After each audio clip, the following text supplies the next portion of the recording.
Vážení přátelé, dovolím si vám tímto zprostředkovat silnici číslo 446 z obce Strukov do obce Želechovice. Tato silnice je hojně využívaná řidiči na trase Uničov-Olomouc. Její stav je, dá se říct, ne havarijní, ale přímo katastrofální. Dle mého názoru se tato silnice již nedá dále používat. Užijte si tyto záběry a myslím si, že nic horšího v České republice nenajdete.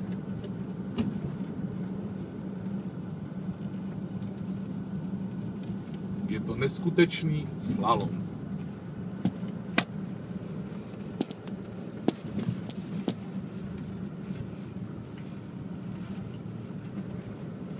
To upozorňuji, že jedu offroadem.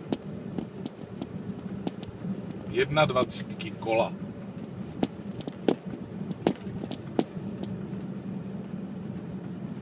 Myslím, že v některých dírách leckterý řidič i celou nápravu nechal.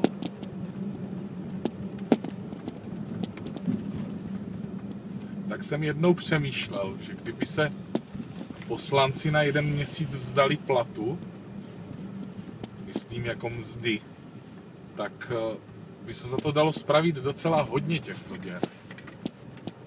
Potažmo, kdyby se zrušil Senát, který je v naší republice úplně k ničemu, jen na to, aby komplikoval politickou situaci. Ať tam má většinu ODS, nebo ČSSD, nebo jakákoliv jiná strana. Podle mého názoru Senát je úplně k ničemu.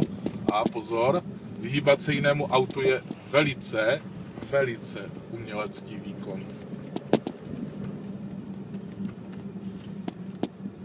To prostě je neskutečné.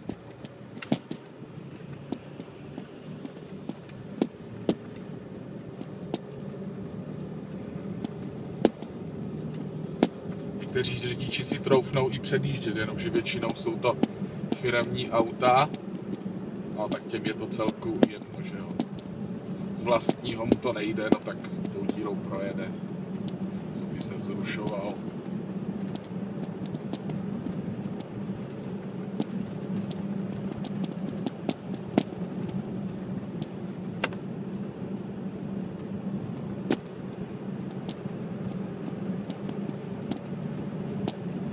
To úsek měří asi 6 kilometrů.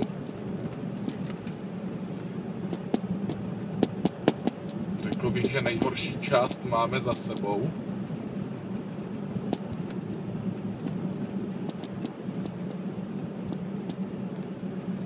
Ale sami jste viděli, že teda díry jsou to monstrózní. Nevím, jestli by se neměli správci silnic nad sebou trošku zamyslet a uvědomit si, kam strkají peníze. Tak víte co, on když takový okresní ředitel správy dálnic a silnic bere třeba z 200 000, má několik náměstků, no tak potom musíme jezdit takovejma dírama, no. Mě napadlo, že bych třeba otevřel autoservis. Autoservisy musí mít neskutečný biznis díky chybám státu. A opět tady začíná úsek, kde to velmi zajímavé. Tak, přijíždíme do obce Želechovice. Zde už je silnice až do Uničova v pořádku.